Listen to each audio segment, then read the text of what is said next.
Hello everyone, सभी प्यारे बच्चों का वार्म वेलकम करता हूँ YET योर इंग्लिश ट्यूटर पे। आप सभी को ईद की ढेरों शुभकामनाएं।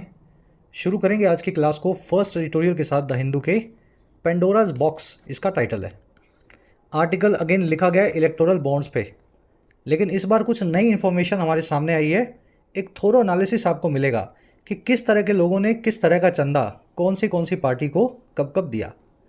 चलिए, इन्फॉर्मेटिव आर्टिकल है, शुरू करेंगे अपने क्विज़ के साथ में। जो भी इस क्लास में सीखेंगे इन 10 क्वेश्चंस पे आपको अप्लाई करना है। ठीक है, मन से सीखोगे आप तो 10 में से 8 9 10 आपको नंबर मिलने चाहिए। सॉल्यूशंस क्विज के क्लास के लास्ट में करवाए जाएंगे। आइए पूरे मन से क्लास को शुरू करते हैं।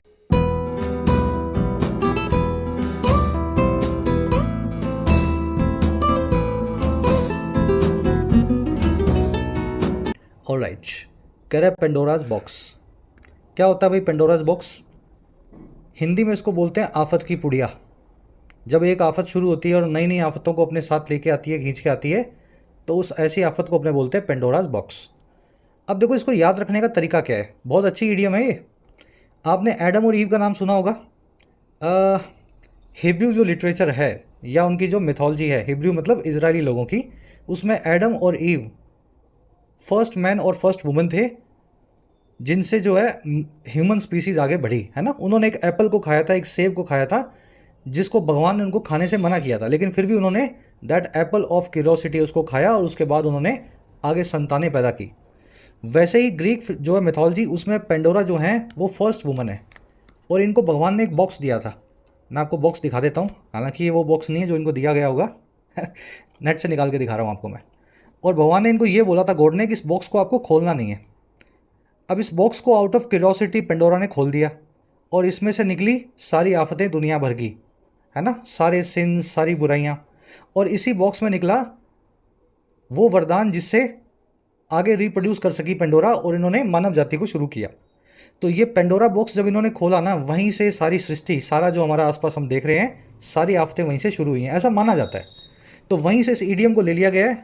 पेंडोरा बॉक्स सा खुल गया है इलेक्टोरल बॉन्ड्स का। नई नई आफतें रोज़ नए नए बिजनेसेस के लिए पैदा हो रही हैं। चलिए अब देखते हैं टाइटल पैराग्राफ को। ये मैं कहानी आपको इसलिए बता रहा हूँ, जैसे इस ईडियम को अंग्रेज़ों ने बनाया है, अब उस तरीके से समझें, रटने की बजाय आपके दिमाग में बैठ जाए, आप कहानी के साथ में किसी को बता भी सकें। कह रहे जी, more revelations from the electoral bonds necessitate a thorough investigation. कह रहा है और ज़्यादा जो रेवलेशंस हैं, रेवलेशन मतलब खुलासा, ये वर्ब बना है, नाउन बना है रिवील नाम की वर्ब से। रिवील का मतलब होता है खुलासा करना। कह रहे जी, और ज़्यादा खुलासे यानी रेवलेशंस इस इलेक्टोरल बॉन्ड स्कीम से वो नेसेसिटेट करते हैं या नेसेसरी बनाते हैं। नेसेसिटेट जो है नेसेसरी एडजेक्टिव की वर्ब फॉर्म है, किसी चीज़ को ज़रूरी बनाना। और किसको ज़रूरी बनाते हैं? एक थोरो यानी कि डिटेल्ड इन्वेस्टिगेशन को, जांच को। जैसे जैसे इंफॉर्मेशन हमारे सामने आ रही है, हमें इस स्कीम की दाल में बहुत सारा काला दिख रहा है, तो एक इन्वेस्टिगेशन होनी चाहिए, चाहे इलेक्शंस के बाद में हो, और पब्लिक को सब पता लगना चाहिए। चलिए, रेवलेशन सब्जेक्ट है आपका, वर्ब प्लूरल नाउन है और प्लूरल ही वर्ब लेगा, नेसेसिटेट, पीछे एस नहीं लगा हुआ इसलिए प्लूरल है। चलिए, ये सिंपल वर्ड्स है, रेवलेशन, नेसेसिटेट। ज़्यादा अंदर में इसलिए घुसता नहीं हूँ क्योंकि जो बच्चे रीडिंग रेगुलर करते हैं, मतलब वीक में 2 2 3 3 बार ये वर्ड्स आपको देखने को मिल ही जाएंगे अगर आधा घंटा आप रोज़ रीड कर रहे हैं। आगे बढ़ के इस आर्टिकल के थोड़े एडवांस्ड वाले वर्ड्स को एक साथ देखेंगे। 5 वर्ड शुरू में देख लो ताकि आर्टिकल पढ़ते हुए आपको बीच में डिस्टर्बेंस ना हो। इस टेलीग्राम ग्रुप को ज्वाइन करें सभी पीडीएफ्स और नोट्स के लिए। क्लास को एक लाइक और एक शेयर जरूर से देना। टेलीग्राम ग्रुप को ज्वाइन करने के लिए आपको @योर इंग्लिश ट्यूटर टाइप करना है, टेलीग्राम में आपको ग्रुप मिल जाएगा। साथ ही YT ऐप पे आप तैयारी कर सकते हैं अपने एग्जाम्स की, चाहे SSC हो, डिस्क्रिप्टिव राइटिंग हो, UPSC का हो या बैंकिंग का हो। ऐप का लिंक कमेंट सेक्शन में दिया गया है। राइटिंग के कोर्स में आप सीख सकते हैं राइटिंग, लगभग 60 से 70 घंटों में फ़ायदा आप ले सकते हैं इस कोर्स का। UPSC के कोर्स में आप अपना मीडियम चेंज कर सकते हैं, किसी और लैंग्वेज से इंग्लिश में माइग्रेट कर सकते हैं। UPSC के सभी एस्पेक्ट्स कवर्ड हैं, आंसर राइटिंग, ऐसे writing, descriptive writing, CSET। SSC और बैंकिंग के कोर्स में आपको सारे वैरायटी के क्वेश्चन सोल्व करना सिखाया जाता है। 100 से 1.25 घंटों के कोर्सेज हैं, आप भरपूर अपनी प्रैक्टिस कर सकते हैं। कोई क्वेश्चन हो, क्वेरी हो, टीम का नंबर है WhatsApp, आप इस नंबर पे टीम से जुड़ सकते हैं वाया WhatsApp। चलिए, वोकैब शीट है अपनी, पेंडोराज बॉक्स। 5 वर्ड्स हैं, ठीक है। टेलीग्राम से आपको इस शीट को डाउनलोड कर लेना है, आप ही के लिए डाली जाती है रोज़ शाम में। अब मैं इसको थोड़ा सा जूम इन करके आपको दिखा देता हूँ। पहला वर्ड है ने सेयर। ने जो होता है ना, ने को तो बोलते हैं हिंदी में नहीं, इंग्लिश में बोलते हैं नो। और शेयर मतलब कहने वाला। अब ने शेयर कौन आदमी है? जो हर चीज़ में ना नुकुर करे। और कैसे वाली ना नुकुर? जिसको हर चीज़ में कोई बुराई दिखे, कोई एजेंडा दिखे। A person with aggressively negative attitude is called a ने शेयर, है ना। अब इसको कोई अच्छी बात बताओ, बोलेगा अरे नहीं नहीं यार, ऐसे तो हो ही नहीं सकता, अरे नहीं यार तुम्हें समझ में नहीं आया, इसमें तो कुछ और पेज है। इस तरह के जो लोग होते हैं उनको बोलते हैं ने शेयर। ऐसे लोगों को सिनिक और स्केप्टिक भी बोला जाता है। बहुत ज़्यादा वहमी होते हैं ये। और इनके लिए सेंटेंस बनाया मैंने, the recent record GST collections have proven the naysayers wrong. Recent में जो रिकॉर्ड जीएसटी कलेक्शंस हुई हैं, जीएसटी से जो रिकॉर्ड पैसा आया है सरकार के पास, उसने प्रूव कर दिया है नेसेयर्स को, ऐसे लोगों को गलत यानी रॉन्ग। और कब, कैसे? टू अ लार्ज एक्सटेंट, मोटे तौर पे। तो जो लोग ऐसा कहा करते थे कि जीएसटी से ये हो जाएगा, देश बर्बाद होगा, इकॉनमी ख़राब होगी, 5-6 साल बाद अब जीएसटी अपना रंग दिखा रहा है। अच्छी अच्छी कलेक्शन जो है सरकार को रेवेन्यू के फॉर्म में मिल रही है। चलिए, नेचुरल सेंटेंसेज ही बना रहा हूँ ताकि रिलेट कर पाओ आप वर्ड को, है ना। अगला वर्ड है अपना आज का इवेजन।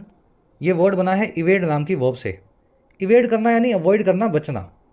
जब आपने हेलमेट नहीं पहना होता और मेन रोड से आप बाइक लेकर निकल रहे होते हैं, तो आपको डर होता ना मन में कि पुलिस वाला पकड़ लेगा। तो आप क्या करते हैं? आप गलियों में से बाइक को निकालते हैं। तो आप इवेड करते हैं पुलिस वालों को बिना हेलमेट पहनी हुई बाइक पे। वहीं से नाउन फॉर्म बनाइए इवेजन। किसी चीज़ को स्केप या बाईपास करने का जो काम है वो कहलाता है evasion. The famous actor has been charge with evasion of income tax. इस फेमस एक्टर को चार्ज किया गया है, इस पर आरोप लगा है इनकम टैक्स की चोरी का या इवेजन का। अगर आप इनकम टैक्स भर नहीं रहे हैं या ठीक है ना, कुछ उल्टा फुल्टा खर्चा वर्चा दिखा के इनकम टैक्स बचा रहे हैं, तो that is called evasion of tax. Word आ जाओ, क्विड प्रो क्यो। सबको आना चाहिए ये वर्ड। रिसेंटली ये वर्ड क्या ट्रेंडी हो गया है, एग्जाम्स में भी आ रहा है, मैगजीन्स में भी आ रहा है। क्विड प्रो क्यो का मतलब होता है एक हाथ दे और एक हाथ ले। आई बात समझ में? Something in return. The management has agreed to begin pay talks as a quid pro quo. Management agree हो गया है शुरू करने के लिए पे की टॉक्स को। पे यानी तनख्वाह, टॉक्स मतलब बातचीत। तो तनख्वाह के ऊपर बातचीत को। और कैसे? एक समथिंग इन रिटर्न के तौर पे या म्यूचुअल एक्सचेंज के तौर पे, जो है for suspension of ongoing strike, इस चलती हुई स्ट्राइक के सस्पेंशन का। तो मैनेजमेंट ने क्या बोला?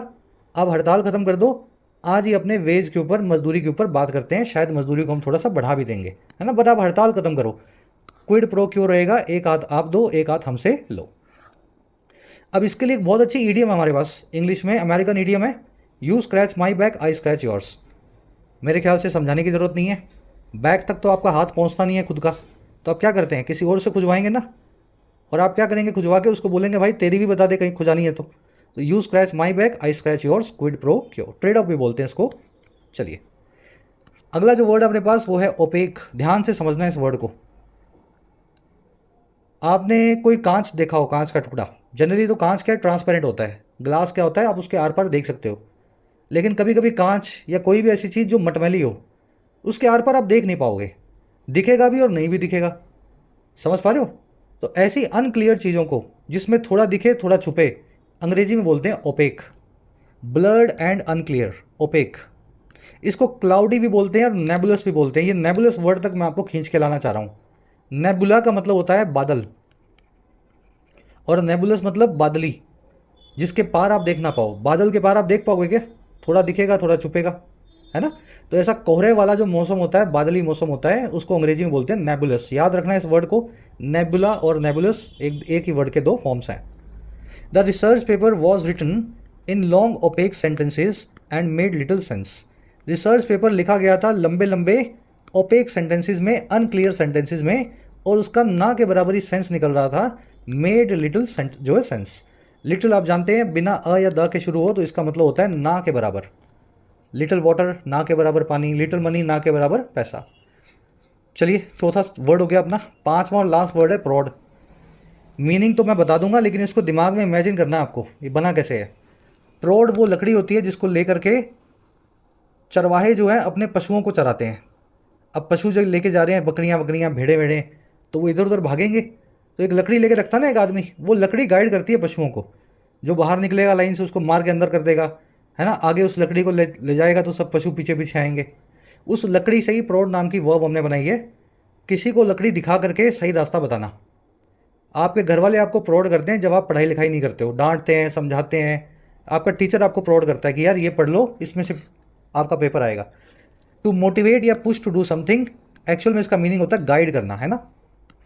Increasing rate of crime against women has prodded the policy makers, बढ़ता हुआ जो क्राइम है विमेन के खिलाफ, उसने गाइड या मोटिवेट किया है पॉलिसी मेकर्स को, कानून निर्माताओं को।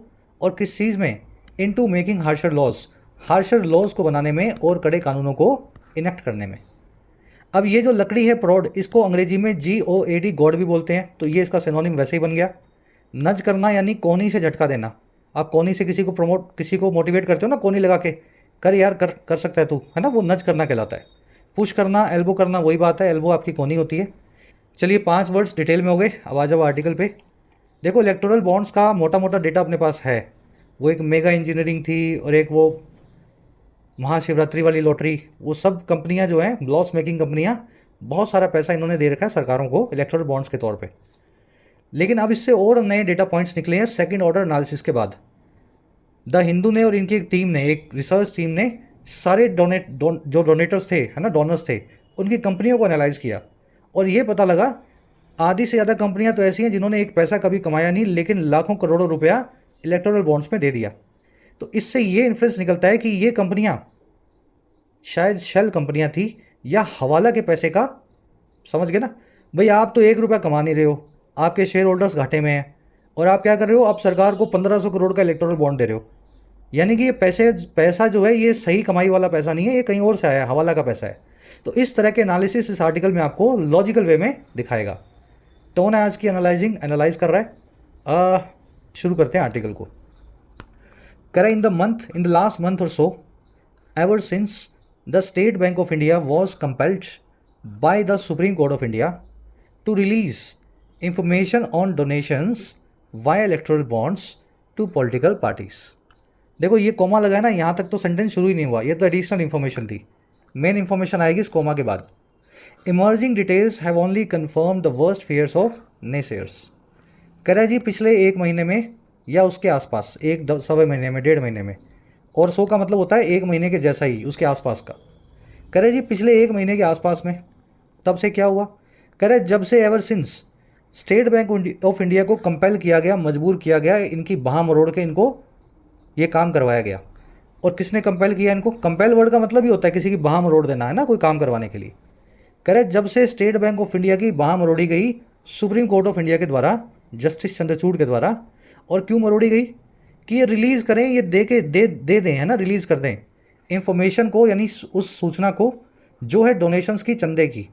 और वो चंदा जो दिया गया था इलेक्टोरल बॉन्ड्स के तौर पे हमारी पॉलिटिकल पार्टीज़ को। कह रहे जब से ये घटना हुई है ना, पिछले 1 महीने में, इमर्जिंग डिटेल्स जो हैं, नई जो इमर्ज होने वाली जो डिटेल्स हैं, अब उन्होंने सिर्फ कंफर्म ही किया है, सिर्फ पुष्टि ही की है, पुख्ता ही किया है सबसे ख़राब डरों को, वर्स्ट फियर्स को, जो थे ने शेयर्स के। ने शेयर कौन थे? क्रिटिक, स्केप्टिक, सिनिक्स, जिन्होंने स्कीम का नाम सुनते ही बोल दिया था कि इसमें करप्शन होगा। कह रहे इन्होंने कंफर्म किया है वर्स्ट फियर्स को, और ये ने शेयर्स थे in regulatory and policy making institutions about the scheme. और ये किए गए हैं रेगुलेटरी और पॉलिसी मेकिंग इंस्टीट्यूशंस में इस स्कीम को लेकर के। कह रहा और कब हुआ था ये सारा काम? ये ने शेयर्स ने कब बोला था ये? Before it was introduced by Bharatiya Janata party lead government in 2018। ये ने शेयर्स वो हैं जिन्होंने ये बात बोली थी इससे पहले कि भारतीय जनता पार्टी इस स्कीम को 2018 में इंट्रोड्यूस करती। चलिए लंबा सेंटेंस है, फटाफट इसके स्ट्रक्चर को देखते हैं। State Bank of India subject है, वॉज कंपेल्ड इसकी वर्ब है, पैसिव वॉइस लगाया गया है, कंपेल करना, किसी को फोर्स करना, किसी काम को करने के लिए, ठीक है। और कंपेल किसके द्वारा किया गया? सुप्रीम कोर्ट के द्वारा। द सुप्रीम कोर्ट है, सरकारी संस्था है, द लगाएगी अपने आगे, एस बड़ा रहेगा, सी बड़ा रहेगा, प्रॉपर नाउन है। और ये कंपेल किया गया था रिलीज़ करने के लिए, देने के लिए। Compel someone to do something, किसी काम को, किसी आदमी को कोई काम करने के लिए मजबूर करना। ये स्ट्रक्चर ऐसे ही चलती है। अच्छा, डिटेल जो है सब्जेक्ट है, वो है इसकी हैव कन्फर्म्ड। डिटेल ने इस बात को पुष्टि कर दिया है, कन्फर्म कर दिया है। इमर्जिंग यानी उभर करके आने वाली डिटेल्स जो रोज़ निकल के आ रही हैं। ने शेयर आप सुन चुके होंगे, समझ चुके होंगे, वो लोग जो हर चीज़ में कुछ मीन मेक निकालते हैं और कुछ ना कुछ जो है उनको डाउट रहता है, सिनिक्स। इट की वर्ब है वॉज इंट्रोड्यूस्ड। चलिए और आगे बढ़े। कह रहे जी, a joint investigation that included the Hindu found that at least 33 companies that had aggregate losses of ₹1 lakh crore over ₹1 lakh crore from 1617 to 2023 had donated close to 582 crore rupees. एक जॉइंट इन्वेस्टिगेशन हुई जिस इन्वेस्टिगेशन में द हिंदू भी शामिल था। इस investigation ने यह पाया कि कम से कम 33 ऐसी कंपनियां हैं जिनके कुल मिला के लॉस थे 1 लाख करोड़ रुपए से भी ज़्यादा के। और कब से कब तक? पिछले 6-7 सालों में 16 से 23 तक। कह रहे इन 13 कंपनियों ने, लॉस मेकिंग कंपनियों ने, घाटा खाने वाली कंपनियों ने डोनेट कर दिया था लगभग 582 करोड़ रुपया। और किसका? कह रहे जी, ऑफ विच, जिसका 75% went to the ruling BJP, जिसका लगभग कितना 400 करोड़ के आसपास जो है बीजेपी को गया है ना। 400-450 करोड़ जो है बीजेपी के पास गया। चलिए, सिंपल सेंटेंस कुछ देखने वाला इसमें है। जॉइंट इन्वेस्टिगेशन जो है इसकी वर्ब है फाउंड। इन्वेस्टिगेशन ने ऐसा पाया। और ये इन्वेस्टिगेशन कौन सी थी? दैट इंक्लूडेड हिंदू, जिसमें शामिल था हिंदू। दैट की वर्ब है included. Companies had donated, company donate कर चुकी थी, पास्ट परफेक्ट लगा करके बताया गया। दैट आया कंपनीज के लिए, दैट की वर्ब है हैड। यहाँ पे हैड मेन वर्ब है, यहाँ पे हैड हेल्पिंग वर्ब है। इसके बाद V3 आ रही है ना, यहाँ पे इसके बाद V3 नहीं आ रही। इसका मतलब हो जाएगा रखना किसी चीज़ को। इसका मतलब होता है किसी काम को कर चुका हुआ होना, डोनेट किया होना। तो ध्यान रखें, हेल्पिंग वर्ब भी मेन वर्ब बन जाती हैं और मीनिंग चेंज कर लेती हैं। I have eaten my breakfast, मैंने मेरा ब्रेकफास्ट खा लिया है। I have eaten. और मैं दूसरा सेंटेंस बनाऊँ, आई हैव अ पेन, मेरे पास एक पेन है। हैव दोनों जगह लगा हुआ है, लेकिन हैव ईटन में मैं खा चुका हूँ। हैव पेन का मतलब है मेरे पास एक पेन है, मेरी जेब में रखा है। बहुत बच्चों को कन्फ्यूजन होती है, सर ये हैव है, V3 कहाँ गई? अरे भाई, बिना V3 के भी तो आता है। एग्रीगेट का मतलब है जी टोटल, मिला जुला सब इकट्ठा। ऑफ विच की 75% की वर्ब है वेंट। यहाँ लिख देता हूँ मैं, 75 बनेगा सब्जेक्ट, 75% वर्ब है इसकी वेंट। अच्छा, और क्या पता लगा भाई? और ये पता लगा लॉस मेकिंग कंपनीज वर डोनेटिंग सब्सटेंशियल सम्स। घाटे की कंपनियां बड़े बड़े सम्स को डोनेट कर रही थी। सब्सटेंशियल मतलब जो साइज में बहुत बड़ा हो, सम यानी पैसा, अमाउंट, सेमीकोलम। और क्या पता लगा? Profit making firms were making donations exceeding their aggregate profits. कई प्रॉफिट बनाने वाली कंपनियां भी थी, वो भी डोनेट कर रही थी, और वो डोनेशंस थी ज़्यादा यानी एक्सीड करने वाली उनके एग्रीगेट प्रॉफिट के। आपकी हलवाई की दुकान है, महीने के 50,000 कमाते हो और 70,000 रुपये आपने किसी पार्टी को डोनेट कर रखे हैं हर महीने। समझ पा रहे हो? मतलब फिर दुकानदारी बंद कर दो ना, 20,000 वैसे ही दे आओ उसको, पार्टी को। तो प्रॉफिट मेकिंग कंपनियां अपने प्रॉफिट से ज़्यादा डोनेशन दे रही हैं पार्टियों को, एक्सीडिंग यानी ज़्यादा। और तीसरी बात क्या पता लगती है? Some donor firms were not reporting data on net profits और डायरेक्ट टैक्सेस। कुछ फर्म्स तो ऐसी थी जो रिपोर्ट ही नहीं कर रही हैं इस डेटा को कि उन्होंने कितना कमाया और कितना टैक्स दिया, वो डेटा किसी को पता ही नहीं है। अच्छा, चौथी बात क्या है? Some newly incorporated firms were making donations before the stipulated 3 year period. कई नई नई कंपनियां जो इनकॉर्पोरेटेड फर्म्स थी, न्यूली इनकॉर्पोरेटेड मतलब नई नई बनी हुई, इनकॉर्पोरेट करना, इस्टेब्लिश करना, फाउंड करना। कई नई नई कंपनियां जो हैं डोनेशन दे रही थी इलेक्टोरल बॉन्ड्स की फॉर्म में 3 साल के उस स्टिपुलेटेड पीरियड से पहले। अब ये कौन सा है 3 साल का period? After being found, form हो जाने के बाद का। डैश लगाते हैं। अब ये सारी चीज़ों की बात ये है, इन सब चीज़ों की बात ये है, the list of the rule breaking and suspect sources of funding is significantly large. ये जो लिस्ट हमने आपको ऊपर दी है ना, रूल ब्रेक करने वाली और सस्पेक्ट सोर्सेज ऑफ फंडिंग की, ऐसी फंडिंग जिसमें सोर्सेज सस्पेक्ट हैं, पैसा तो है नहीं फर्म के पास, फिर दे कहाँ से रही है, रूल ब्रेक किए जा रहे हैं। कह रहे ये लिस्ट बहुत बड़ी है, ऐसी चीज़ें बहुत सारी हमें मिली हैं। सेंटेंस लंबा है लेकिन बहुत प्यारा है, इतना ही सेंटेंस है, द लिस्ट इज़ लार्ज। और लिस्ट की सारी आइटम्स हैं ये जो इसने सेमी कॉलम लगा के बताई हैं। कंपनीज़ की वर्ब है वर डोनेटिंग, बड़े बड़े सम, सब्सटेंशियल सम, बड़ा पैसा। फर्म्स की वर्ब है वर मेकिंग, एक्सीडिंग यानी ज़्यादा, वो डोनेशंस जो ज़्यादा हैं उनके खुद के ही प्रॉफिट से। फर्म्स की वर्ब है वर नॉट रिपोर्टिंग, कुछ फर्म्स डेटा दे नहीं रही थी। और ये 3 साल के पीरियड की बात इसलिए की गई है, जहाँ तक मैं समझता हूँ MSME में अगर आप हैं या आपने स्टार्टअप वार्टअप शुरू किया है तो 3 साल तक आपको टैक्स में छूट मिलती है। मतलब 3 साल आप धंधा जमाओ, कोई टैक्स नहीं लगेगा। अगर उस 3 साल में टैक्स तो आप दो नहीं, और क्या करो, अपने प्रॉफिट में से सरकार को ही पैसा देने लगो, तो ये रूल ब्रेकिंग हो गया ना। तो टैक्स दे नहीं रहे हो और पैसा दे रहे हो किसी पार्टी को जा करके। तो इस तरह के भी काम हमने देखे हुए जो है, हमें मिले होते हुए हमें दिखे। चलिए मीनिंग समझ आना चाहिए हर सेंटेंस का, होपफुली समझ पा रहे होंगे आप। और आगे बढ़ते हैं। The nature of these donations raises several questions. जो नेचर है, जो प्रकृति है, जो नीयत है इन डोनेशंस की, वो कई सवालों को खड़ा करती है। अब ये वो जेन्युइन और लॉजिकल सवाल हैं जो आपके दिमाग में भी आने चाहिए। सवाल सारे के सारे ये हैं, देखो। Were these laws making firms front to launder money. क्या ये लॉस मेकिंग जो फर्म्स हैं, क्या ये लॉस मेकिंग जो कंपनियां हैं, ये फ्रंट थे या मोर्चे थे पैसे को लॉन्डर करने के, ब्लैक को वाइट करने के? समझ पा रहे हो? काला पैसा आपके पास बहुत सारा, आपने एक कंपनी बनाई, काम तो उसमें कुछ होगा नहीं, उस कंपनी के बैंक अकाउंट में पैसा जमा करवा दिया ये दिखा करके कि हमने सेल की है। पैसा कहाँ से आया था? पैसा गलत धंधे से आया था कहीं से। उस गलत धंधे के पैसे को आपने लॉस का पैसा दिखाया और फिर उस पैसे को किसी पार्टी को दे दिया। तो क्या ये कंपनियाँ इसीलिए बनाई गई थी कि ये पैसे को लॉन्डर कर सकें? लॉन्डर करना यानी धोना, ब्लैक को वाइट करना। ये है पहला सवाल। दूसरा सवाल, were the firms that did not report profit और लॉसेस शेल कंपनीज। क्या वो कंपनियां जिन्होंने कंपनीज एक्ट के अंदर में रजिस्ट्रार ऑफ कंपनीज को अपनी रिपोर्ट ही नहीं दी प्रॉफिट और लॉस की, क्या वो शेल कंपनियां हैं या नकली कंपनियां हैं?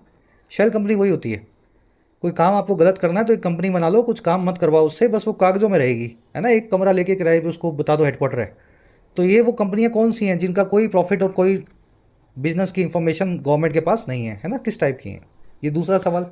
तीसरा सवाल, were donor firms that made significant profits but did not pay net direct taxes in aggregate for a significantly long period engage in tax evasion. क्या ये जो कई डोनर फर्म्स हैं जिन्होंने बड़े बड़े प्रॉफिट्स भी किए, जिनके बिजनेस में काफ़ी मुनाफा था, लेकिन 1 रुपया नहीं दिया डायरेक्ट टैक्स के तौर पे, इनकम टैक्स के तौर पे, कॉर्पोरेट टैक्स के तौर पे, कुल मिलाकर के इन एग्रीगेट बहुत लंबे पीरियड तक पैसा क्यों नहीं दिया? क्योंकि 2-3 साल की छूट मिलती है स्टार्टअप वार्टअप खोलने पे। तो क्या ये जो डोनर कंपनियां हैं जो स्टार्टअप के एक्ट का फ़ायदा उठाती हैं, टैक्स नहीं देती हैं, क्या ये टैक्स इवेजन में लगी हुई थी क्या? समझ गए ना? टैक्स को बचा लिया और किसी पार्टी को पैसा दे दिया। चलिए सेंटेंसेस की स्ट्रक्चर देख लेना। फॉर्म्स की वर्ब है वर, दैट आया फॉर्म्स के लिए, वर्ब है इसकी मेट, दैट की दूसरी वर्ब है डिड नॉट पे, है ना। ऊपर भी देख लेना, फॉर्म्स की वर्ब वर है, फॉर्म्स की वर्ब वर है। ये सारे इंट्रोगेटिव सेंटेंस है। लास्ट में आपको क्वेश्चन मार्क मिलेगा, हेल्पिंग वर्ब से सेंटेंस शुरू होगा। चलो और क्या है? टैक्स इवेजन समझ गए ना, टैक्स से बचना, टैक्स की चोरी। कह रहे जी these supplement other questions raised earlier. ये जो सवाल हमने पूछे हैं अभी, 3 सवाल आपके सामने, कि हवाला का पैसा था या शेल कंपनियां थी या फिर, समझ गए ना, तो ये सवाल जो हैं सप्लीमेंट करते हैं, पूरक होते हैं, बराबरी में हिस्सा देते हैं। सप्लीमेंट करना यानी किसी चीज़ को पूरा करना, कई दूसरे सवालों को भी जो पहले पूछे गए थे। अब वो दूसरे सवाल क्या थे? सवाल वही थे, was the fact that a number of firms under investigation by agencies such as Enforcement Directorate और ED and Income Tax Department यानी IT were significant donors for the ruling party. क्या ये जो फैक्ट है, वॉज द फैक्ट दैट, वो ये कि एक बहुत सारी संख्या थी फर्म्स की, कई सारी कंपनियां थी। अब ये कौन सी कंपनी है? कॉमा से कॉमा के बीच में बताया गया है। जिन कंपनियों को इनकम टैक्स डिपार्टमेंट और ईडी ने पकड़ रखा था, जिन कंपनियों के ऊपर कोई जांच चल रही थी, क्या ये कंपनियां जो हैं ये सिग्निफिकेंट डोनर थी रूलिंग पार्टी के लिए, बीजेपी के लिए? कह रहे जी ये चीज़ जो है ना, an indication that these agencies were being used as a means to ensure quid pro quo. क्या ये एक इंडिकेशन है, क्या ये फैक्ट जो है अपने आप में एक इशारा है कि इन एजेंसियों को, सरकारियों को यूज़ किया जा रहा था एक जरिए के तौर पे, मीन्स के तौर पे, ताकि पक्का किया जा सके क्विड प्रो क्यो को, एक हाथ दे और एक हाथ ले को। सेंटेंस की स्ट्रक्चर थोड़ी कॉम्प्लिकेटेड है, मैं भी आपको समझा देता हूँ, मीनिंग देख लो। जो 3 सवाल हमने पूछे हैं, ये सवाल इस पुराने सवाल को सप्लीमेंट करते हैं। पुराना सवाल यही था जो पहले दिन ही आ गया था इलेक्टोरल बॉन्ड्स के डेटा के ऊपर, कि कई कंपनियां जिनके ऊपर इन्वेस्टिगेशन चल रही हैं, क्या उन कंपनियों पर इन्वेस्टिगेशन चला करके बीजेपी यानी रूलिंग पार्टी ने सरकारी एजेंसीज को यूज़ किया था एक जरिए के तौर पे, ताकि कुछ पैसा कमाया जा सके, क्विड प्रो क्यो करवाया जा सके इन कंपनियों को। समझ गए ना? इनके गलत काम पकड़ो और फिर इनके केस को बंद करके इनसे पैसा ले लो। ये सवाल पहले दिन से बना हुआ है। अब इस सेंटेंस की स्ट्रक्चर देख लो। द फैक्ट जो है सब्जेक्ट है, द फैक्ट जो है सब्जेक्ट है, वॉज इसकी वर्ब है। देखो स्ट्रक्चर कैसे बनी हुई है, was the fact and indication. अब जो लड़का समझ पाएगा, जो लड़की स्ट्रक्चर को पढ़ पाएगी, वही बता सकेगी कि कैसे बना हुआ है। इसके लिए मैं आपको लिए संडे सैटरडे में क्लासेस भी लाता हूँ, बड़े सेंटेंसेस को कैसे तोड़ा जाए। इस सैटरडे को ये सेंटेंस मैं आपको तोड़ के दिखाऊंगा, ठीक है। तो वॉज द फैक्ट सब्जेक्ट है, वॉज इसकी वर्ब है, was the fact an indication, ऐसे सेंटेंस बना हुआ है। क्या ये फैक्ट एक इशारा है, एक इंडिकेशन है। दीज की verb supplement, a number of forms की वर्ब है वर, एजेंसीज की वर्ब है वर बीइंग यूज्ड, एंश्योर करना, पक्का करना, क्विड प्रो क्यो मतलब एक हाथ दे और एक हाथ ले। अब देखो ये सर मीन्स जो है इसके आगे अ क्यों लगा हुआ है, मीन्स तो एस लगा हुआ है ना पीछे, प्लूरल है। अगर प्लूरल है तो फिर अ लगाने की क्या ज़रूरत है भाई इसके आगे। चलो इसको थोड़ा डिटेल में देखते हैं। इंग्लिश में कई ऐसे नाउन्स हैं जो सिंगुलर होते हैं लेकिन पीछे एस लेकर के रखते हैं, उन्हीं में से एक नाउन है मीन्स। ऐसे 15 नाउन्स को आपको याद रखना है, जहाँ ये मिल जाएं समझ लेना एग्जामिनर आपके वहीं पे क्वेश्चन बनाएगा, आपके मजे लेगा, ठीक है। ये नाउन्स देखते ही पता लग जाता है कि एक नंबर बन जाएगा अपना। अब ये नाउन्स कौन से हैं फटाफट आपके सामने लिख देता हूँ। कई सारी बीमारियाँ हैं जिनके पीछे ऐसा आता है, नंबर 1, ठीक है। कई सारे सब्जेक्ट्स हैं, सब्जेक्ट समझते हो ना, मैथमेटिक्स, इकोनॉमिक्स, सब्जेक्ट्स हैं जिनके पीछे द आता है लेकिन वो सिंगुलर होते हैं। कई सारे स्पोर्ट्स हैं, खेल हैं जिनके पीछे ऐसा आता है। और लास्ट में कुछ अदर नाउन्स हैं, अदर जो इन कैटेगरी में नहीं आते उनके पीछे ऐसा आता है। बीमारियां बता देता हूँ, शुरू होती है एड्स से, पीछे एस लगा हुआ है, एक्वायर्ड इम्यूनो डेफिशिएंसी सिंड्रोम, ऐसा ही कुछ है ना इसका फुल फॉर्म। एस जो है इसका मतलब सिंड्रोम होता है, लेकिन आपको लगेगा देख करके कोई बीमारी है ना, मतलब प्लूरल चीज़ है, प्लूरल नहीं है, सिंगुलर ही है। वैसे एक बीमारी है डायबिटीज़, शुगर बोलते हैं ना इसको, पीछे एस लगा हुआ है लेकिन बीमारी सिंगुलर है। एक और बीमारी है रिकेट्स, मम्प्स। अब मुझे 4 याद आ रही हैं, 1-2 और भी होंगी, ग्रामर सीरीज में करवाई हुई हैं आपको। सब्जेक्ट्स कौन कौन से हैं पीछे एस लगे हुए, मैथमेटिक्स, इकोनॉमिक्स, इलेक्ट्रॉनिक्स, स्टैटिस्टिक्स। जब भी इन सब्जेक्ट्स की बात हो, है ना, इन डिसिप्लिन्स की बात हो, स्टैटिस्टिक्स मतलब सांख्यिकी विज्ञान, इलेक्ट्रॉनिक्स मतलब आप समझते हैं, इकोनॉमिक्स मतलब अर्थशास्त्र। जब भी इन शास्त्रों की बात हो, सब्जेक्ट्स की बात हो, पीछे एस लगाने के बाद भी ये सिंगुलर रहेंगे। अब कुछ स्पोर्ट्स हैं, जैसे एक स्पोर्ट है टेनिस, बिलियर्ड्स, ठीक है। एक और था यार, DRAUGSTS, ड्रॉट्स, चेकर्स, स्पेलिंग देख लेना इसकी, चेकर्स, QUERS, एक सेकंड, चेकर्स की स्पेलिंग क्या है भाई, चेकर्स ही है, स्पेलिंग तो मैंने सही लिखी है लेकिन डिक्शनरी में आ नहीं रही यहाँ पे, ठीक है, चेकर्स।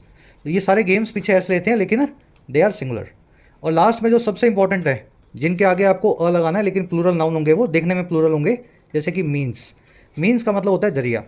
जब भी जरिए के तौर पे वर्ड यूज़ होगा as a means to do something, तब आपको उसके आगे अ का इस्तेमाल करना है।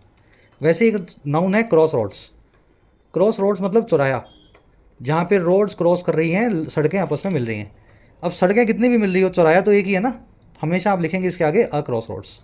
फिर एक नाउन है शैम्बल्स का मतलब होता है डिसऑर्डर, एनार्की, अफरा तफरी। तो इन अ शैम्बल्स ही लिखा जाता है हमेशा, शैम्बल्स पीछे एस लेकर के भी सिंगुलर होता है। 2 नाउन्स आपको और बता रहा हूँ, सीरीज, वेयर अबाउट्स, चलो इसको छोड़ दो, स्पीसीज। सीरीज और स्पीसीज 2 स्पेशल नाउन्स हैं, इनके पीछे एस लगा हुआ है, लेकिन ये फिर भी सिंगुलर हैं। पर ध्यान ये रखना है, ये सिंगुलर भी एस लगा के लेते हैं और प्लूरल भी एस लगा के देते हैं।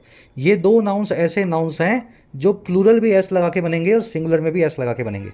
बाकी तो सारे ये सिंगुलर हैं, शैम्बल्स, वैम्बल्स, क्रॉस रोड्स, है ना, ये तो सिंगुलर है। सीरीज, स्पीसीज, वेयर अबाउट्स भी एस में डाल सकते हो आप, इनके पीछे एस लगाए, चाहे ये सिंगुलर हो चाहे ये प्लूरल हो। चलिए मेरे ख्याल से खूब आपका आज का ग्रामर का पोर्शन हो गया, अच्छे से आगे बढ़ते हैं। अ नंबर के बाद में आपको प्लूरल वर्ब यूज़ करनी है जब इसके बाद ऑफ के बाद एक प्लूरल नाउन हो। यहाँ पे फॉर्म्स लिखा है ना, फॉर्म्स। वैसे तो अ नंबर की वर्ब प्लूरल ही होती है, ऐसा समझ लो आप। इसके बाद में हमेशा प्लूरल नाउन ही मिलेगा आपको, पर मैं रीज़न बता रहा हूँ, प्लूरल नाउन आने की वजह से आप यहाँ पे वर्ब का इस्तेमाल करते हैं। अ नंबर का मतलब होता है अ लॉट ऑफ, मैनी, ठीक है। तो मैनी को क्या देते हो आप, मैनी को हमेशा प्लूरल वर्ब ही दोगे, तो अ नंबर ऑफ की वर्ब हमेशा इसलिए प्लूरल होती है। कह रहा है जी, Reserve Bank of India and Election Commission of India officials were emphatic in their apprehensions. RBI और EC के जो इलेक्शन कमीशन के जो ऑफिशियल्स हैं, अधिकारीगण हैं, मैंड्रिन्स हैं, ब्यूरोक्रेट्स हैं, वो एम्फेटिक थे, वो एम्फोसिस दे के कह रहे थे इस बात को। एम्फेटिक होना यानी किसी चीज़ पे बहुत ज़्यादा एम्फोसिस देना, और किस में, अपने उस एप्रीहेंशंस में, उन डरों में, उन शंकाओं में। कौन से डर हैं भाई?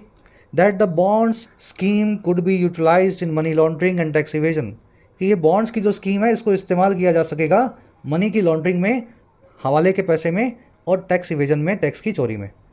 स्कीम आने से पहले ही आरबीआई और इलेक्शन कमीशन ने बोल दिया था कि सोच समझ के लाना। हमारी कैलकुलेशन तो ये बोलती है इस स्कीम से गंदे काम से कमाया हुआ पैसा एक नंबर में पॉलिटिकल पार्टीज़ को बॉन्ड की फॉर्म में दिया जाएगा। आरबीआई सब्जेक्ट है, इलेक्शन कमीशन दोनों सब्जेक्ट हैं, एंड से जुड़े हैं, वर इसकी वर्ब है। When you are emphatic in something, आप उस चीज़ पे बड़ा एम्फोसिस देते हो, उस चीज़ पे बड़ा जोर देते हो। बॉन्ड्स की वर्ब है could be utilised, passive voice लगा हुआ है। मॉडल वर्ब है कुड, साथ में लगी हुई है बी, साथ में लगी हुई है वर्ब की थर्ड फॉर्म। स्ट्रक्चर देखा करो हमेशा, जब भी एक्टिव पैसिव बोलूँ अपनी स्ट्रक्चर्स वाली एक्टिव पैसिव की डायरी निकालो, नोट्स निकालो और वहाँ से मैच किया करो। शुरू के 4-6 महीने हमेशा करना होता है। ग्रामर जब भी सीखते हैं ना, स्ट्रक्चर्स को मैं नोट करवाता हूँ ताकि आप उनको रिवाइज कर सकें। कह रहे फिर क्या हुआ? कह रहे जी yet the Union Finance Ministry went ahead with the scheme. फिर भी हमारी जो सेंट्रल की फाइनेंस मिनिस्ट्री है, क्या बोलते हैं हिंदी में इसको, वित्त मंत्रालय है, वो वेंट अहेड कर गया, आगे बढ़ गया, कंटिन्यू कर गया इस स्कीम के साथ। बताने के बावजूद भी फाइनेंस मिनिस्ट्री ने स्कीम को हरी झंडी दे दी। करें in the 5.5 years of its operation thousands of crores were encashed by political parties via electoral bonds। कह रहे जी 5.5 साल के अपने ऑपरेशन में, जब से स्कीम आई 2018 में, कह रहे तब से हुआ क्या, हज़ारों करोड़ों रुपया इनकैश किया गया, कैश में भुनाया गया, रिडीम किया गया, और किसके द्वारा? पॉलिटिकल पार्टीज़ के द्वारा, बॉन्ड्स के जरिए। With the BJP receiving the lion share, और ये सारा काम हुआ विद, साथ ही बीजेपी के रिसीव करने के लायन शेयर को, सबसे बड़े हिस्से को। लायन शेयर मतलब कोई शिकार किया हाइना ने, लक्कड़बग्गों ने, और शेर वहाँ आ गया। शेर तो सबसे बड़ा हिस्सा लेके जाएगा, बाकी जो बचा कुचा है वो छोटे मोटे जानवरों को मिल जाएगा। तो सबसे बड़े हिस्से को अंग्रेजी में लायन शेयर बोल देते हैं। तो ज़्यादा हज़ारों करोड़ में से गया है बीजेपी के पास, most was received by the BJP. Thousands of crore की वो वर इनकैश्ड, इनकैश करना, किसी चीज़ को कैश में बुनाना। चलो, ये विद वाली स्ट्रक्चर पिछले सैटरडे करवाई थी, स्पेशल वीडियोस डाल रहा हूँ हर वीकेंड पे, ज़रूर से फ़ायदा लिया करो। विद होगा, प्लस में एक नाउन होगा, प्लस में वर्ब की आईएनजी फॉर्म होगी। ठीक है, इस सैटरडे में आपको एक और स्ट्रक्चर करवाऊंगा विद से। कभी कभी विद के साथ में वर्ब की थर्ड फॉर्म आती है, लेकिन उसका मीनिंग चेंज होता है ना। आज के सैटरडे वाली क्लास में आपको ये स्ट्रक्चर भी करवाऊंगा। चलिए, एक ग्रामर कॉन्सेप्ट है, फटाफट देख लो। बड़ा ही छोटा सा चवन्नी भर का कॉन्सेप्ट है, 1 मिनट में आपके नंबर बन जाएंगे इसमें। याद ये रखना है कि जब भी हाफ क्वार्टर मिले, anything more than 1 is plural. भाई एक है तो वो सिंगुलर है, एक के ऊपर वो 0.00000001 भी हो गया ना, तो वो प्लूरल ही गिना जाएगा, चाहे फिर आप कितना भी बोल लो कि 1 लगा हुआ है, 1 लगा हुआ है। क्वेश्चन दिखाता हूँ कैसे बनेंगे। The recipe called for 1¼ teaspoon of salt. ये रेसिपी कॉल फॉर करती थी, मांग करती थी 1.25 चम्मच सॉल्ट की, यानी नमक की। इस रेसिपी के हिसाब से 1.25 चम्मच नमक जो है पड़ना चाहिए था। अब देखो 1¼ टीस्पून है, आप सोचोगे सर एक है, 1.25 तो है, टीस्पून लिख देता हूँ। नहीं, अरे 1 टीस्पून होता तो मैं टीस्पून लिख देता, चल भी जाता। यहाँ पे 1 नहीं है, अब 1.25 हो गया। मैं कह रहा हूँ 1 से थोड़ा सा भी हवा भर भी ऊपर जाए, वो चीज़ अपने आप नाउन जो है प्लूरल बना देती है। तो टीस्पून से काम नहीं चलेगा सर, आपको टीस्पून्स लिखना पड़ेगा। ठीक है। She rain for 1.5 mile before reaching the finish line. वो भागी 1.25 माइल के लिए, 1.5 का मतलब होता है 1.5 मील वो भागी फिनिश लाइन से तक पहुंचने से पहले। आप बोलोगे सर 1 और 1.5 है ना, माइल ही तो है। गलत नहीं, गलत ही होगा ये, 1 से ऊपर हो गया तो माइल्स होगा। ऑफकोर्स कॉन्सेप्ट आपको मैंने सिखा दिया भाई। 1 लिखा है तो माइल, 1 से कितना भी ऊपर हो जाए माइल्स ही लिखना है, 1.5 हो या 1¼ हो। चलो last sentence. She studied for ¼ hour before taking a break. उसने पढ़ाई की 1.25 घंटे ब्रेक लेने से पहले, है ना भाई। क्वार्टर लग गया, एन लग गया, आवर्स कर दूँ? करना ही पड़ेगा, कॉन्सेप्ट तो आपने सीख ही लिया। देखो यही चीज़ें जो है ना, लकीर का फ़कीर बनना उसको बोलते हैं। सर ने बताया था जहाँ भी 1 आ जाए, क्वार्टर आ जाए, हाफ आ जाए, नाउन को प्लूरल कर देना है। ये कह रहा है कि उसने क्वार्टर 1 आवर का, क्वार्टर का मतलब होता है सवाया, 1/4, 1 घंटे का 1/4 उसने पढ़ाई किया। 15 मिनट ही पढ़ी है वो, 1 घंटे से कम पढ़ी है। समझ पा रहे हो मेरी बात? 1 घंटे का क्वार्टर पढ़ी है वो, 1.25 घंटा नहीं पढ़ी है। तो यहाँ पे आवर्स नहीं लिखना, एन आवर लिखोगे, बिल्कुल सही है। लकीर का फ़कीर नहीं बनना है। ये क्वेश्चंस मैं जानबूझ के डाल रहा हूँ, ये भी मिलेंगे आपको, वहाँ ध्यान रखना। सीधा देख करके कुछ चिपका मत आना है ना, आर का आर्स, ऐसे नहीं होगा। चलो कॉन्सेप्ट समझ में आ गया। लास्ट क्वेश्चन आपको एज होमवर्क दे रहा हूँ। The meeting lasted for 1.5 hour before adjourning. Meeting जो है 1.5 घंटा चली, एडजॉर्न होने से पहले, ख़त्म होने से पहले, कंक्लूड होने से पहले। मेरे को पता है आपको आता है, कमेंट्स में डालो, 1-2 बार लिख लोगे तो कॉन्सेप्ट दिमाग में बैठ जाएगा। चलो आगे कह रहा है जी, क्या कह रहा है? While the court must be lauded for ending an opaque scheme with serious issues, the fact that large amounts were donated from dubious sources before every election is an indictment of the nature of the scheme या nature of the campaign financing. कह रहे जहाँ court को Lord किया जाना चाहिए, Lord करना, praise करना, अपलॉड करना, प्रशंसा करना, जहाँ कोर्ट की खूब प्रशंसा है, बहुत वाहवाही है जस्टिस चंद्रचूड़ साहब की, बहादुर आदमी की, एंड करने के लिए इस ओपेक, जो है धुंधली सी स्कीम को, अनक्लियर स्कीम को, नेबुलस स्कीम को, कह रहे, और ये इसमें थे बहुत सारे इश्यूज़, स्कीम थी विद सेवरल इश्यूज़। कह रहे जहाँ पे कोर्ट की तो वाहवाही है ही, वहीं पे ये फैक्ट भी है कि बहुत बड़ी अमाउंट जो है उनको डोनेट किया गया था संदिग्ध स्रोतों से, ड्यूबियस सोर्सेज से, हर इलेक्शन से पहले, चाहे स्टेट का हो चाहे सेंटर का हो। ये बात भी है। कह रहे ये जो फैक्ट है ना, ये एक इंडाइटमेंट है, ये एक ब्लेम है, चार्ज है, और किसका? नेचर का या प्रकृति का या नियत का, हमारे देश में कैंपेन फाइनेंसिंग का। कैंपेन फाइनेंसिंग यानी पॉलिटिकल, राजनीतिक जो कैंपेन होते हैं चुनावी, उनके पैसे के सोर्स का, जो इन प्लेस रही इस पूरे पीरियड के दौरान, जो अपनी जगह रही इस पूरे पीरियड के, ड्यूरिंग दिस पीरियड। ठीक है, तो ये भी अपने आप में मतलब देख के पता ही लगता है हमें कि गंदे पैसों से इलेक्शन लड़े जा रहे हैं। शायद पहले भी ऐसे लड़े जाते थे, अब इस स्कीम के जरिए एक नंबर में गंदे पैसे यूज़ हो रहे हैं। सेंटेंस की स्ट्रक्चर देखेंगे, कोर्ट की वर्ब है must be lauded, passive voice लगा हुआ है, मस्ट प्लस में बी प्लस में वर्ब की थर्ड फॉर्म, लॉर्ड करना, प्रेज करना। Opaque, cloudy, unclear, murky, blurry, nebulous, याद है ना। फैक्ट जो है, फैक्ट की वर्ब है इस, अमाउंट्स की वर्ब है were donated in passive voice. Indictment होता है जी, आपके ऊपर चार्ज वार्ज लग गया, कोर्ट में आपको कटघरे में खड़ा कर दिया, अब सिर्फ सज़ा सुनाना बाकी है, तो ये एक इंडाइटमेंट है आपके ऊपर, कॉन्विक्शन आपका हो चुका है। कह रहा है जी, with the polity in India busy campaigning for general election, it is up to the electorate. कह रहा है अब जी ये पॉलिटी जो है, पॉलिटी मतलब सारे पॉलिटिशियन, सारा जो पॉलिटिकल सिस्टम तंत्र है जो ये, कह रहा है जी पॉलिटिकल सिस्टम के भारत में बिजी होने के साथ ही कैंपेनिंग के अंदर, चुनावी सभाओं के अंदर, आने वाले जनरल इलेक्शन के लिए, कह रहा है जी इस चीज़ के होने के साथ ही हुआ क्या, it is up to the electorate. अब ये चीज़ अप टू है, हमारे ऊपर है, हमारा डिसीजन है, हमारे देश के इलेक्टोरेट का। इलेक्टोरेट मतलब वोटर्स। और क्या करना? To assess the effects of the electoral bond scheme, कि हम असेस करें, जायज़ा लें इफ़ेक्ट्स का, असर का, इस इलेक्टोरल बॉन्ड स्कीम का। इशारा ये यूँ कर रहा है कि अब आप ही को देखना है कि वोट कैसे दिया जाए, सब कुछ आपके सामने है। नेताओं ने पैसा कमाना था, कमा लिया, उस पैसे को अब इलेक्शन में लगा भी रहे हैं। ठीक है, अपने दिमाग आपको यूज़ करना है। इट की वर्ब है इज़, अप टू समवन होना यानी किसी चीज़ का किसी के ऊपर होना, it is up to you यानी ये आपके ऊपर है। चलिए, इलेक्टोरेट तो आप समझते होंगे, वोटर्स को बोला जाता है। इलेक्शन से बनने वाले सारे वन वर्ड्स एक साथ आपको दिखा देता हूँ। इलेक्शन को पोलिंग या वोटिंग बोल दो। इलेक्टोरल होता है जो चीज़ रिलेटेड हो इलेक्शन से, जैसे इलेक्टोरल बॉन्ड्स मतलब इलेक्शन से जुड़े हुए बॉन्ड्स। इलेक्टर वो होता है जो एक इंडिविजुअल वोटर हो, और सभी वोटर्स के ग्रुप को बोल देते हैं इलेक्टोरेट। किसी एरिया में रहने वाले चुनाव क्षेत्र के सभी जो वोटर्स हैं वो कहलाते हैं इलेक्टोरेट। इलेक्टोरल रोल होती है लिस्ट ऑफ वोटर्स, जो वोटर्स वोट देने वाले हैं उनकी लिस्ट को बोलते हैं। इलेक्शनरिंग जो है, इसको आप कैंपेनिंग बोल सकते हैं, चुनाव प्रसार है ना, active campaigning in support of a candidate. Common से वर्ड्स हैं भाई, सबको आने चाहिए, कई बार करवा चुका हूँ आपको। अब जो अच्छे वाले हैं उनको अलग से देख लो। सेफोलॉजी, सेफोलॉजी का मतलब होता है द साइंस और स्टडी ऑफ इलेक्शन ट्रेंड्स। जो इलेक्शन के बड़े बड़े एक्सपर्ट्स होते हैं, है ना, कौन जीतेगा कौन हारेगा पहले से बताते हैं, सेफोलॉजिस्ट होते हैं। फिर एक वर्ड है जैरीमेंडरिंग। जैरीमेंडरिंग का मतलब होता है टू मेक एंड, वैसे तो जैरीमेंडरिंग बनता है किसी एरिया को आपने ऐसे डिलिमिट किया कि वहाँ पे आपके वोटर्स इकट्ठे हो गए और आपको जीत मिल गई। जिस किसी एरिया में जहाँ लोग आपको वोट देना नहीं चाहते हैं, आप उस इलेक्शन एरिया को ऐसा डिवाइड कर दें कि आपके वोटर्स एक साइड हो जाएं और आपको मेजोरिटी में जीत मिल जाए। बदमाशी होती है एक तरह की ये, तो बोलते हैं to delimit a constituency according to your advantage. ठीक है, ADV लिख रहा हूँ।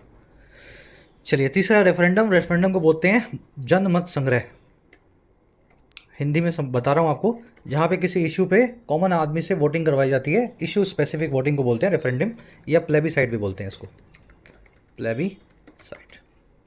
अच्छे अच्छे वर्ड्स हैं, लास्ट वाले 3 जरूर देख लेना, आज के क्विज में आपसे पूछे भी गए हैं। चलिए आगे बढ़ते हैं। But more importantly, once the election is over and governance takes over, parliament and the regulatory institutions must conduct a thorough investigation. लेकिन इंपॉर्टेंट बात इससे ज़्यादा ये है कि एक बार जब इलेक्शन पूरे हो जाएंगे, हार जीत पता लग जाएगी और गवर्नेंस शुरू हो जाएगी, टेक ओवर करना है नहीं किसी चीज़ का, है ना, आ जाना, जब प्रशासन शुरू हो जाएगा, सिस्टम काम करने लगेगा, तो पार्लियामेंट और रेगुलेटरी इंस्टीट्यूशंस को एक डिटेल्ड इन्वेस्टिगेशन को कंडक्ट करवाना चाहिए। और वो किस में है, into the nature of donations, nature of donations में डोनेशंस कैसी आई थी, and whether the donors and recipients broke laws, कि क्या जो दान देने वाला था और जो दान पाने वाला था, रिसिपिएंट था जिसको मिला है इलेक्टोरल बॉन्ड, क्या उन्होंने कोई कानून को तोड़ा है। तो ये काम जो है इलेक्शन के बाद में होना ही चाहिए। इलेक्शन की वर्ब है इस, गवर्नेंस की वर्ब है takes over, parliament and regulatory institutions की वर्ब है मस्ट कॉन्डक्ट, डोनर्स और रेसिपिएंट्स देने वाला और लेने वाला दोनों की वर्ब है broke. The judiciary must prod the institutions, judiciary को प्रोड करना चाहिए, लकड़ी दे करके, लकड़ी दिखा करके, समझ गए ना, जैसे जानवरों को करते हैं। कुछ गलत बात नहीं बोल रहा हूँ मैं, वर्ड ऐसा ही बना है। न्यायपालिका को बलपूर्वक समझा बुझा करके सरकारी इंस्टीट्यूशन से ये काम करवाना ही पड़ेगा। A clean up of campaign and electoral financing is a must for a healthy democracy. एक सफाई जो है कैंपेन की, चुनावी कैंपेन की और चुनावों में फाइनेंसिंग की, वो एक ज़रूरी चीज़ है, मस्ट है एक स्वस्थ डेमोक्रेसी के लिए, लोकशाही के लिए। चलिए सिंपल सेंटेंसेस लास्ट के आ जाते हैं अपने क्विज़ पे। होपफुली सब चीज़ें आपको समझ में आई होंगी।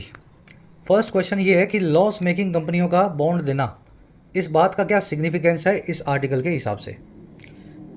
घाटा खाने वाली कंपनियां अगर बॉन्ड में कुछ दे रही हैं, डोनेट कर रही हैं, तो इस बात का क्या मीनिंग हो सकता है ना, इस आर्टिकल में क्या बताया गया है। They were trying to improve their financial standing, अपनी स्टैंडिंग इंप्रूव कर रही थी वो financial. They could be fronts for money laundering, ये कंपनियां मोर्चा हो सकती हैं हवाले के पैसे का, काले धन को सफ़ेद करने का। They were allegedly force to donate, allegedly उनके ऊपर फोर्स लगाई गई थी, मजबूर किया गया था कि आप घाटे के बावजूद पैसा दो। और they could have been rewarded by ruling party, उनको रिवॉर्ड किया गया हो सकता है रूलिंग पार्टी के द्वारा फॉर देयर लॉसेस, अपने व्यापार में घाटे की वजह से। बहुत ईजी आंसर है मेरे ख्याल से, ज़्यादा बताने की ज़रूरत नहीं है। फर्स्ट कमेंट में आंसर मैंने डाल दिया है इस वीडियो के नीचे, आप ज़रूर से चेक करना, ठीक है। एक सेकेंड, बीच वाले ये तो सारे कर ही लोगे आप। लॉ एंड शेयर क्या होता है भाई, ओपेक, ओपेक का क्या मीनिंग है ना, सिग्निफिकेंट है, नेबुलस है, इवेजन है, एपरेंट है। To be up to someone होना, इस फ्रेज का मीनिंग पूछा आपसे। ने शेयर कौन आदमी होता है भाई, क्विड प्रो क्यो, ये कैसी अरेंजमेंट है। और जेरी मेंडर या जेरी मेंडरिंग, इस बदमाशी को आपको थोड़ा डिटेल में बताना है ना। पॉलिटिशियन लोग ये करते हैं मैनिपुलेट करने के लिए वोट्स को, जेरी मेंडरिंग। तो ये सारे वोकैब के क्वेश्चंस आंसर फर्स्ट कमेंट में डाल दिया गया है, वहाँ से मैच कर लो। लास्ट में 3 एरर्स मिलेंगी, पहली मिलेगी इस हाफ की वजह से, दूसरी आपको मिल सकती है इस क्रॉस रोड की वजह से, और तीसरी आपको मिल सकती है इस बिफोर नाम के वर्ड की वजह से। तीसरा कॉन्सेप्ट मैंने डाल दिया है, करवाया नहीं आपको, क्लास लंबी हो रही थी, है ना। पास परफेक्ट कब लगाना होता है, तो ये बिफोर वाला कॉन्सेप्ट आपको करवाया गया है। आज की क्लास में मैंने इसको स्किप किया। मुलाकात लेंगे आपसे अगली क्लास में। आउट ऑफ 10 कितने मार्क्स मिले ज़रूर से बताना। आर्टिकल समझ में आया, सब चीज़ें इंटरेस्टिंग लगी और पूरा देखा, तो पूरा देखने वाले बच्चे पीडी या पीडी आए, है ना, पूरा देखा, इंटरेस्टिंग लगा, ज़रूर से मुझे बताया करो। कल आपसे लेंगे मुलाकात कल की क्लास में। जिन बच्चों को कोर्सेज़ की ज़रूरत है, एक्स्ट्रा क्लासेस की ज़रूरत है, you can take the benefits of the courses. Application को डाउनलोड करें, YT ऐप को, आपको राइटिंग का, SSC का और बैंकिंग का, इनफैक्ट UPSC का भी कोर्स मिल जाएगा।